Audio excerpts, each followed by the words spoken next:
Wednesday, the light that changes everything.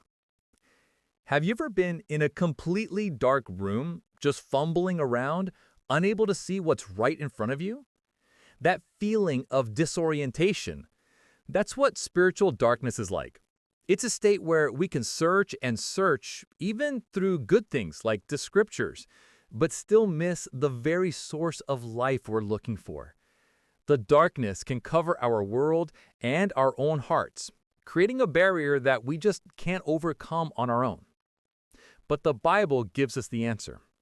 In John chapter 1, verse 4, it says, "In him was life, and the life was the light of mankind." Jesus is the definitive answer to the world's darkness and our hardened hearts. He isn't just a good teacher. The Bible tells us he is the very essence of life, and that this life is the light of men. Where there is deep darkness, he brings illuminating light. He is the gospel turning point. The sermon reminded us of that tragic moment in John chapter 5 where people were searching the scriptures but were unwilling to come to Jesus, the very one the scriptures testified about, to find life. They were studying the map but refusing to meet the mapmaker.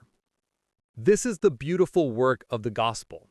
While our hearts can be like stone and our world can be shrouded in darkness, Jesus steps in as the living embodiment of light and life.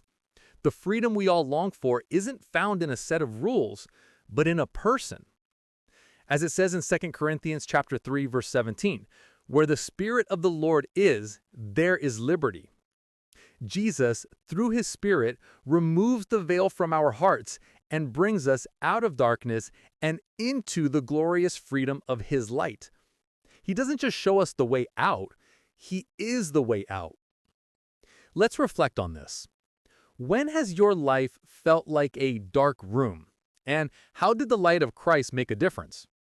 How does knowing that true life is found in a person, not a practice, change your approach to faith? And in what specific area of your life do you need Jesus to be your light today? Here's an action step.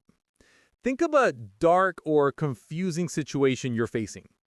Spend a few minutes in quiet, asking Jesus, the light, to illuminate your next step. Let's prepare our hearts for prayer. Jesus, thank you for being the light that shatters the darkness.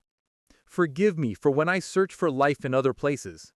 Shine brightly in my heart and guide me into the freedom that only you can provide.